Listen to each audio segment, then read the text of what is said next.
Leksjon 1. Språkferdigheter. Jeg studerte japansk på forhånd. Det er smart. Hjalp det deg med å navigere? Ja, det gjorde en stor forskjell under turen min. Jeg kan tenke meg. Å kunne språket kan virkelig forbedre opplevelsen. Absolutt. Det tillot meg å få kontakt med lokalbefolkningen på dypere nivå. Det er fantastisk. Jeg tror språkkunnskaper åpner så mange dører mens du reiser. Definitivt. Det viser også respekt for kulturen. Jeg vil lære et nytt språk før min neste tur. Det er et flott mål. Hvilket språk tenker du på? Jeg vurderer spansk. Det er utbredt og veldig nyttig. Leksjon 2. Populære merker. Samme her. Jeg hørte at Brann X og Brann Y er populære for disse funksjonene. Ja, jeg har sett mange positive anmeldelser om dem i det siste. Det er flott å ha alternativer som oppfyller våre behov. Absolutt. Jeg tror det er viktig å velge kvalitetsprodukter. Jeg er enig. Det utgjør en stor forskjell i ytelse og holdbarhet. Dessuten er det fint å støtte merkevarer som prioriterer bærekraft. Ja. Det blir stadig viktigere for mange forbrukere. Jeg er glad for å se flere merker som fokuserer på miljøvennlig praksis. La oss fortsette å undersøke og sammenligne funnene våre. Leksjon 3. Tropiske destinasjoner.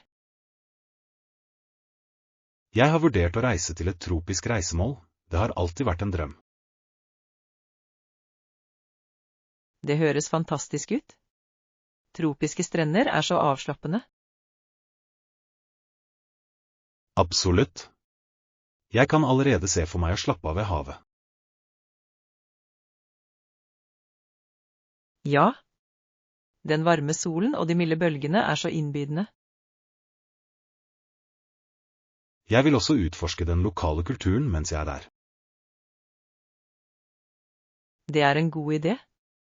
Det gir dybde til reiseopplevelsen. Jeg vil begynne å se på potensielle destinasjoner og aktiviteter. Gi meg beskjed hvis du trenger noen anbefalinger. Jeg vil. Jeg er spent på å planlegge dette eventyret. Leksjon 4. Tilgang til ressurser. Tilbake på 1800-tallet var det bare en liten del av samfunnet som kunne forvente å leve godt. Ja, det er utrolig hvor mye som har endret seg siden en gang. Nå har nesten alle tilgang til grunnleggende nødvendigheter og bekvemmeligheter. Absolutt. Det gjenspeiler betydelig fremgang i samfunnet. Det er utrolig hvordan fremskritt innen teknologi og økonomi har hjulpet. Ja, vi bør sette pris på forbedringene vi ofte tar for gitt. Jeg tror det er viktig å fortsette å jobbe for likestilling for alle. Jeg er helt enig. Hvert individ fortjener en anstendig livskvalitet. La oss fortsette å gå inn for de som trenger det. Leksjon 5. Sunn snacking. Paprika og andre grønnsaker er gode snacks.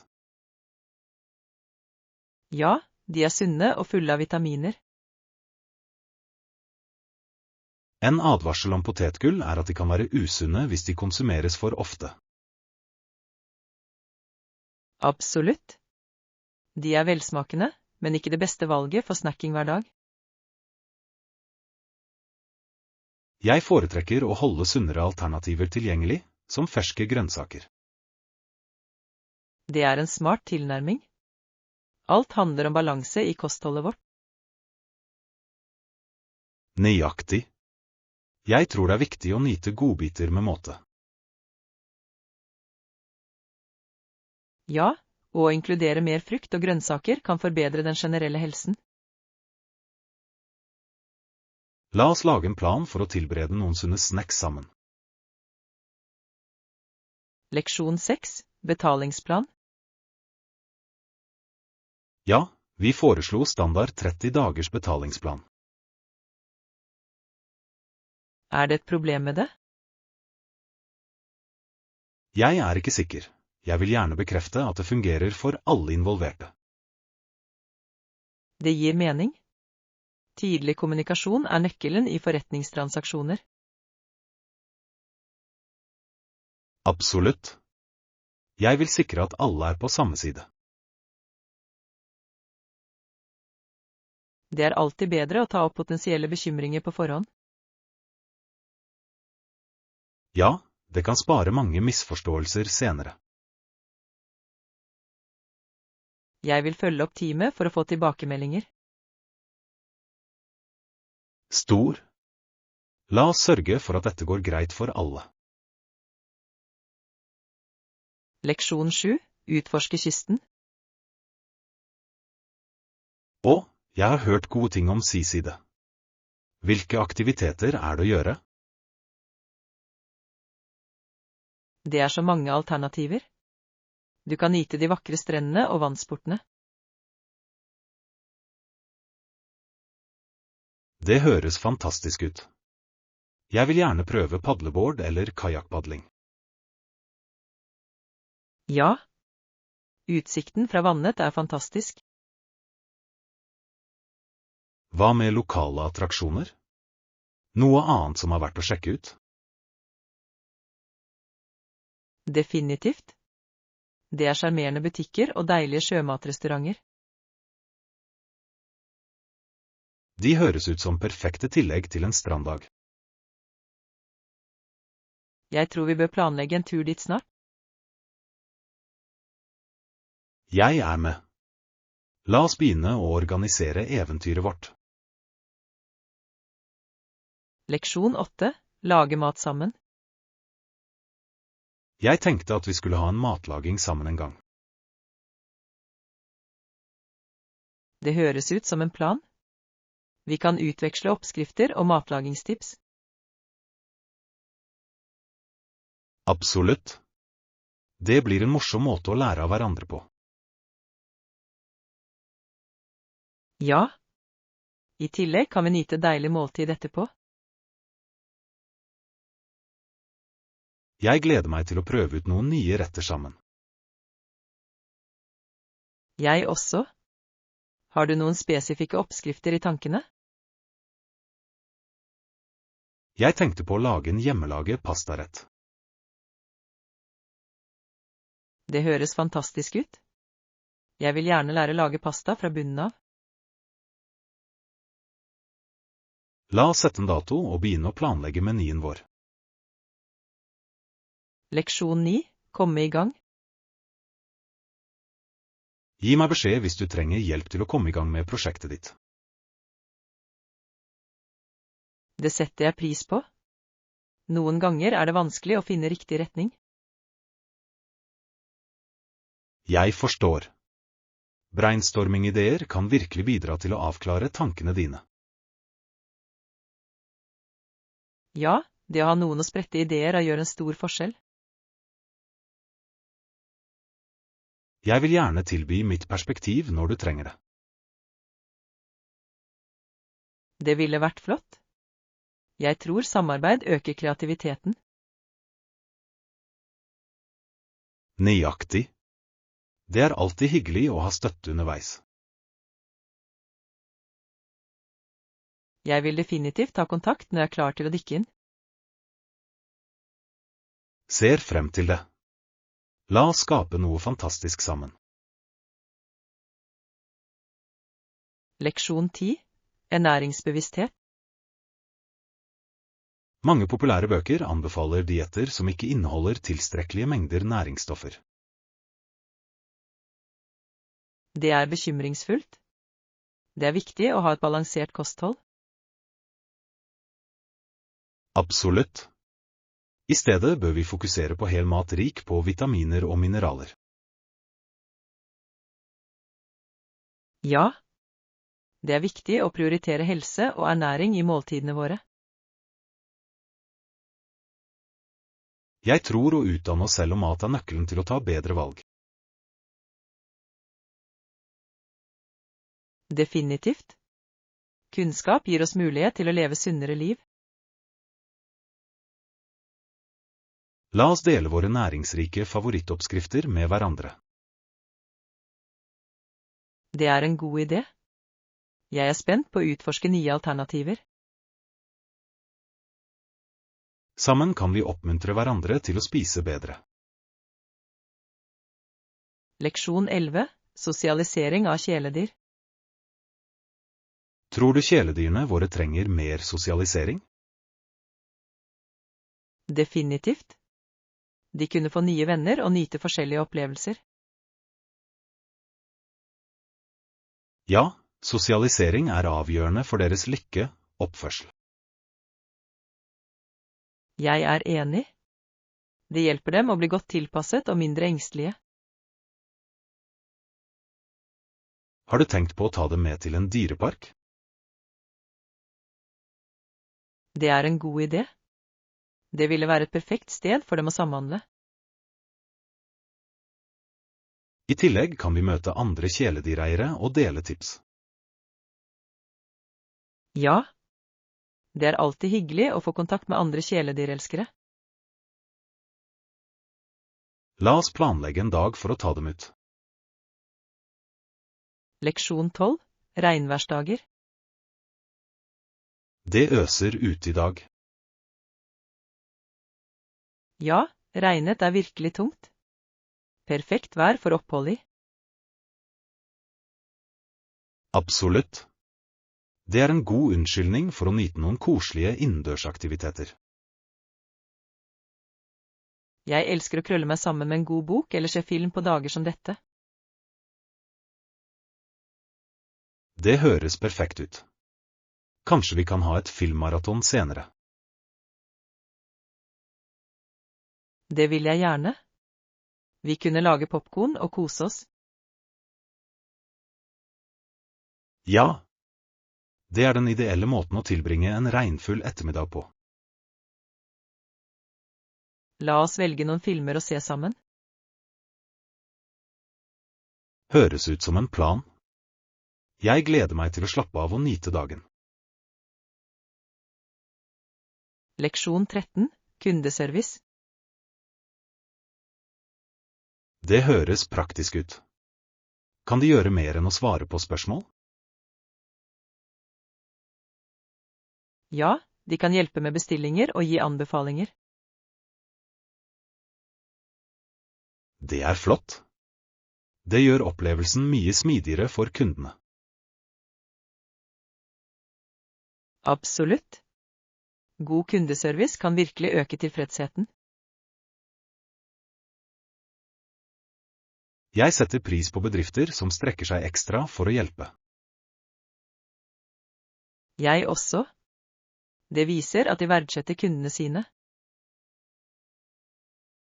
Jeg føler meg alltid mer tilbøyelig til å gå tilbake til et sted med utmerket service.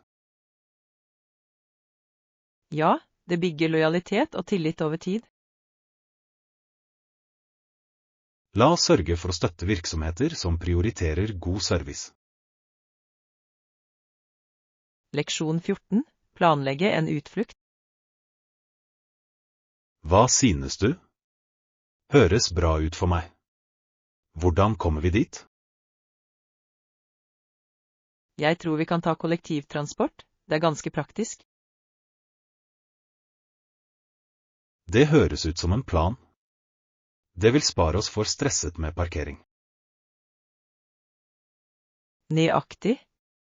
I tillegg kan vi slappe av og nyte turen. Vet du hvilken buss eller tog vi skal ta? Ja, jeg sjekket. Det er en direkterute som tar omtrent 30 minutter. Perfekt. La oss sørge for å dra tidlig for å unngå forsinkelser. God idé. Jeg er spent på turen vår. Jeg også. Det kommer til å bli et morsomt eventyr. Leksjon 15. Presentasjonstips. Det skal jeg definitivt prøve. Har du prøvd å eksperimentere med presentasjonsstiler? Ja, det har jeg. Å endre måten jeg presenterer på gjorde virkelig en forskjell. Det er interessant. Hvilke teknikker har du funnet effektive? Jeg har likt å bruke visuelle elementer og interaktive elementer for å engasjere publikum. Det høres ut som en flott tilnærming. Det holder folk interessert. Absolutt. Jeg tror det øker forståelsen og oppbevaringen. La oss planlegge en treningsøkt sammen for å dele ideer. Det vil jeg gjerne. Det vil hjelpe oss begge å forbedre ferdighetene våre. Ser frem til å samarbeide om våre presentasjoner. Leksjon 16. Oppbevaring av mat. Kjøleskapet er der vi oppbevarer maten som skal oppbevares kaldt. Ja, det er viktig for å bevare friskhet og forhindre ødeleggelse. Vi har frukt, grønnsaker, meieriprodukter og rester der inne. Absolutt. Det hjelper oss å opprettholde et sunt kosthold. Et godt organisert kjøleskap kan gjøre matlagingen så mye enklere. Jeg er helt enig. Det sparer tid i travle uker. La oss sørge for å rydde opp og fylle på med jevne mellomrom. God idé. Det vil holde kjøleskapet vårt effektivt og rent. Jeg gleder meg til å prøve noen nye oppskrifter med ferske ingredienser. Leksjon 17. Hotelltilbud. Ja da, jeg skal sjekke noen nettsteder kjent for hotelltilbudene deres. Det høres flott ut. Å finne de beste prisene kan virkelig spare oss penger. Absolutt. Jeg skal sammenligne noen få alternativer for å se hvilke som gir best verdi. Ja, det er alltid godt å lese anmeldelser også. Jeg er enig. Tilbakemeldinger fra kunder kan gi verdifull innsikt. I tillegg hjelper det oss å unngå ubehagelige overraskelser. Nøyaktig. Jeg skal sørge for å dele funnene mine med deg. Jeg gleder meg til å se hva du oppdager. Vi planlegger den perfekte ferie sammen. Leksjon 18. Overvinne utfordringer. Det finnes måter å overvinne utfordringer i livet på. Det krever bare kreativitet og innsats. Absolutt. Har du noen tips til hvordan du kan håndtere hindringer effektivt? Jeg er villig til å prøve alt som kan bidra til å forbedre situasjonen. Det er den rette tankegangen. Å være åpen for nye løsninger kan føre til store gjennombrudd. Ja. Noen ganger er et nytt perspektiv alt du trenger for å finne en vei videre. Nøyaktig. Å samarbeide med andre kan også gi uvurderlig innsikt. Jeg er enig. Å dele ideer fører ofte til innovative løsninger som vi kanskje ikke tenker på alene. Å reflektere over tidligere erfaringer hjelper oss å unngå lignende fallgruver i fremtiden. Ja, å lære av feil er en avgjørende del av personlig vekst. Leksjon 19. Helse og miljø. Helse og miljø henger tett sammen, tror du ikke? Absolutt. Å ta vare på planeten må påvirke vårt velvære direkte. I tillegg støtter økologisk mat ofte både personlig helse og miljømessig bærekraft. Ja. Å velge økologiske produkter kan redusere skadelige kjemikalier i kroppen og jorden. Det er fascinerende hvordan våre valg kan påvirke både helsen vår og økosystemet. Faktisk. Å spise lokal mat bidrar også til å redusere karbonavtrykket vårt. Det er sant. Å støtte lokale bønder er en fantastisk måte å bidra positivt på.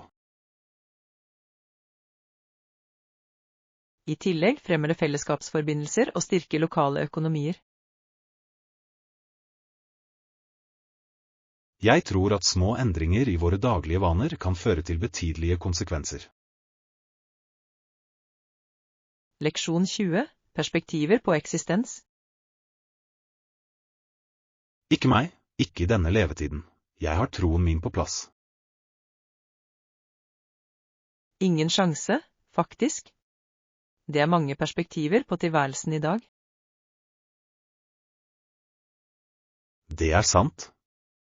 Det er fascinerende å utforske ulike ideologier og tro. Ja, å forstå ulike synspunkter kan utvide vår egen horisont. Jeg tror det er viktig å respektere ulike meninger, selv om vi ikke er enige. Absolutt. Sunne diskusjoner kan føre til personlig vekst og dypere forståelse. Og det er viktig å kritisk vurdere hva vi tror og hvorfor. Ja.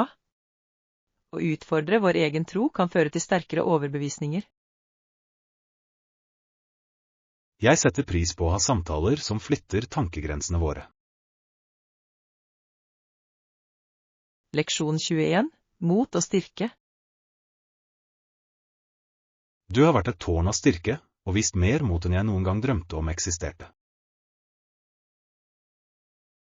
Det er det fineste komplimentet jeg kan få. Det betyr mye for meg. Ja, din motstandskraft til å møte utfordringer inspirerer de rundt deg. Takk. Jeg tror vi alle har styrken til å overvinne hindringer. Absolutt. Det kreves mye tapperhet for å konfrontere frykten direkte. Ja, og noen ganger er bare det være der for andre en handling av mot. Jeg er helt enig. Å støtte hverandre i tøffe tider bygger sterke bånd. Det gjør det virkelig. Sammen kan vi møte alt som kommer vår vei. Jeg er takknemlig for å ha noen som deg i hjørnet mitt. Leksjon 22. Viktigheten av etikette. Mange mennesker innser ikke viktigheten av etikette før den begynner å forsvinne. Det er sant. Gode manerer tas ofte for gitt i dagens hektiske verden. Ja, etikette fremmer respekt og forståelse i samhandlingene våre. Absolutt. Det skaper en hyggeligere atmosfære for alle involverte. Jeg tror at små bevegelser, som å si «vær så snill» og «takk», går langt. Definitivt. Disse enkle ordene kan ha betydelig innvirkning på noens dag. Det er fascinerende hvordan etikette kan gjenspeile våre verdier og kultur. Ja. Å opprettholde disse tradisjonene er avgjørende for et harmonisk samfunn. Jeg håper flere begynner å sette pris på skjønnheten i gode manerer. Leksjon 23. En enkel hilsen. Jeg gikk bort til henne og sa hei. Ansiktet hennes endret seg umiddelbart. Det høres spennende ut. Hva skjedde videre? Jentas ansikt lyste opp, og hun smilte varmt til meg. Det er fantastisk. Et smil kan virkelig lyse opp noens dag. Ja, det føltes som en forbindelse ble opprettet i det øyeblikket. Det er utrolig hvordan en enkel hilsen kan skape slik glede. Jeg er enig. Det viser godhetens kraft i våre daglige interaksjoner. Nøyaktig. Små bevegelser kan ha en varig innvirkning på andre. Jeg er glad jeg tok meg tid til å kontakte henne. Leksjon 24. Utviklende samtaler. Nå for tiden er det nye områder av det sosiale livet som dukker opp, spesielt i samtaler. Ja, det er fascinerende hvordan kommunikasjonsmetoder har utviklet seg over tid. Folk er mer åpne for å diskutere ulike emner enn noen gang før. Absolutt. Denne åpenheten kan føre til meningsfulle utvekslinger og forbindelser. Jeg tror det er viktig å ta opp både alvorlige problemer og letthjertede temaer. Definitivt. En blanding av samtaler holder sosiale interaksjoner balansert. Det er også flott å se flere diskusjoner om psykisk helse og velvære. Ja, å bryte stigma rundt slike temaer er avgjørende. Jeg er spent på å se hvordan disse samtalene vil fortsette å utvikle seg. Leksjon 25. Klesvaskvarsler. Vil jeg motta et varsel når tøyet mitt er klart for henting? Ja, de fleste tjenester tilbyr varsler via apper eller tekstmeldinger nå. Det er utrolig praktisk. Jeg elsker å bli holdt i løkken. Absolutt. Det sparer tid og sikrer at du ikke glemmer tøyet ditt. Jeg setter pris på teknologi som gjør hverdagslige oppgaver enklere. Ja, det er utrolig hvor mye mer effektive ting har blitt. Jeg gleder meg til å prøve denne tjenesten. Du vil elske bekvemmeligheten, det forenkler virkelig livet. Jeg gleder meg til aldri å måtte bekymre meg for klesvask igjen. Leksjon 26. Digitale lesefordeler. Å lese bøker høres avslappende ut, spesielt i digitalt format. Ja, det er det. Hvilke andre fordeler har du lagt merke til fra en digital leseopplevelse? Vel, bekvemmeligheten av å bære flere bøker på én enhet er fantastisk. Absolutt. Det er så enkelt å bytte mellom titler når som helst. I tillegg kommer digitale bøker ofte med funksjoner som justerbare skriftstørrelser. Ja, det er flott for å gjøre lesingen mer behagelig for alle. Og mange plattformer lar deg fremheve og ta notater enkelt. Nøyaktig. Det forbedrer læringsopplevelsen og hjelper med oppbevaring. Jeg er også en fan av tilgjengelighetsalternativene for de med synshemming.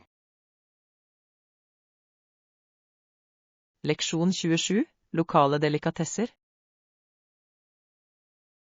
Hei, har du prøvd noen interessante lokale retter under reisene dine? Ja, det har jeg.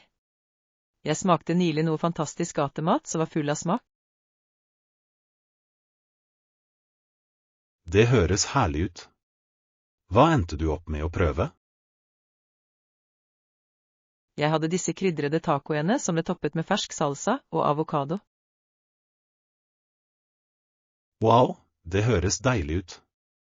Jeg elsker hvordan lokale retter ofte gjenspeiler kulturen. Absolutt. Mat er en flott måte å oppleve et sted på. Har du prøvd noen desserter eller snacks mens du var der? Ja. Jeg hadde en tradisjonell dessert laget med kokos og ris, og den er himmelsk. Jeg må legge dem til på listen over rett jeg må prøve. Leksjon 28. Jobbmuligheter. Jeg har lett etter jobbmuligheter innen mitt fag i det siste. Det er flott. Har du funnet noen lovende? Ja, jeg kom over noen interessante stillinger som passet til mine ferdigheter. Det høres spennende ut. Hva slags roller vurderer du? Jeg ser på stillinger innen markedsføring og prosjektledelse. Disse er begge flotte felt med mye potensial for vekst. Nøyaktig. Jeg føler at jeg virkelig kan gjøre en innvirkning på disse områdene. Jeg tror du kan. Din erfaring vil definitivt skinne igjennom. Takk. Jeg håper på å lande noe snart. Leksjon 29. Historisk kontekst. Det pleide å være gull, og paven, som er suveren, har en betydelig rolle i Vatikanet. Det er fascinerende. Vatikanet har en så rik historie. Ja, vi snakker om århundrer med tradisjon og innflytelse. Absolutt.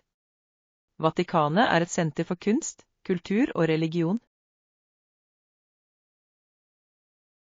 Det er utrolig hvor mye makt og rikdom som er knyttet til det.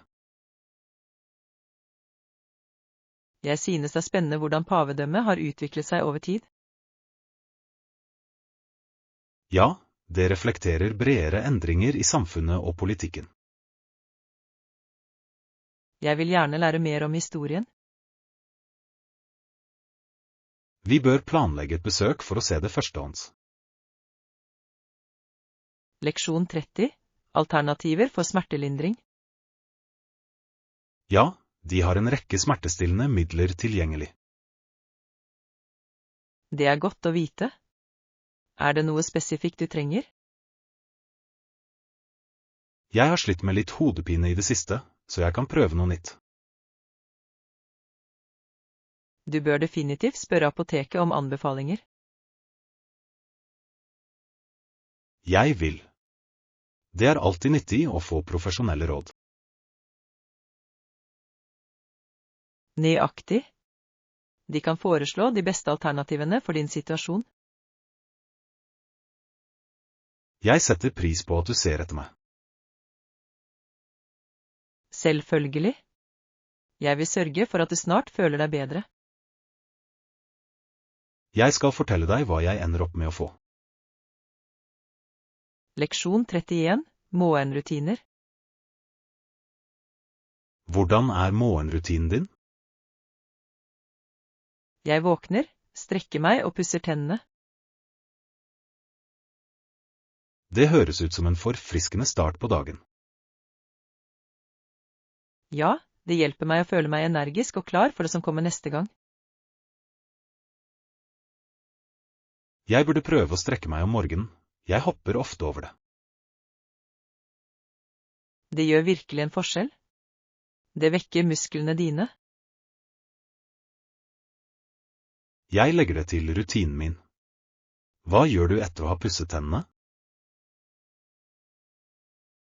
Jeg spiser vanligvis en sunn frokost for å gi energi til dagen min. Det er smart. En god frokost er så viktig. Leksjon 32. Motevalg. Hva med jeans i slimfit? De er mer skreddersydde og kan løse det problemet. Det høres ut som en god idé. De ser ofte mye bedre ut. Ja, de kan virkelig forbedre den generelle silhuetten din. Jeg har lagt merke til at de passer mer komfortabelt også. Nøyaktig. I tillegg kan de kles opp eller ned for forskjellige anledninger. Jeg elsker den allsidigheten. Jeg må prøve et par. La oss gå på shopping sammen. Jeg vil gjerne hjelpe deg med å finne den rette passformen. Det høres gøy ut. Jeg setter pris på din støtte. Vi skal gjøre en flott dag ut av det. Leksjon 33. Utforske en ny by. Før vi går, har jeg hørt gode ting om det. Det er en vakker by. Det har jeg også hørt. Hva gleder du deg mest til å se? Jeg gleder meg til å utforske de historiske stedene og det lokale kjøkkenet. Ikke jeg heller. Matscenen skal være fantastisk. Ja, jeg har lest om noen fantastiske restauranter vi burde prøve. La oss lage en liste over steder vi ønsker å besøke. Det er en god idé. Vi kan planlegge reiseruten vår sammen. Jeg er spent på å oppleve alt byen har å tilby. Det kommer til å bli en uforglemmelig tur. Leksjon 34. Fantasifulle scener. Han kom ut med en stor høy hatt på hodet. Det høres snodig ut. Hva gjorde han? I den ene ringen var det små dyr som utførte triks. Å. Det må ha vært et syn å se. Ja, det var litt av et skue, full av farger og spenning. Jeg kan bare forestille meg gleden det ga publikum. Det skapte definitivt en magisk atmosfære. Jeg elsker arrangementer som vekker undring og kreativitet. La oss finne flere slike arrangementer å delta på. Leksjon 35. Helseproblemer. Selv de som ikke ble alvorlig skadet i eksplosjonen ble senere svært syke. Det er tragisk. Det er alarmerende hvordan strålingseksponering kan påvirke helsen. Ja, mange mennesker er ikke klar over de langsiktige konsekvensene. Det er en påminnelse om hvor viktige sikkerhetstiltak er. Absolutt. Bevissthet og utdanning kan redde liv. Jeg tror vi må gå inn for bedre sikkerhetsprotokoller. Definitivt. Det er avgjørende å beskytte lokalsamfunn mot slike risikoer. La oss holde oss oppdatert og dele denne kunnskapen med andre. Jeg er enig. Sammen kan vi gjøre en forskjell. Leksjon 36. Klarhet i datoer. Det er viktig å inkludere nøyaktige datoer i planene våre.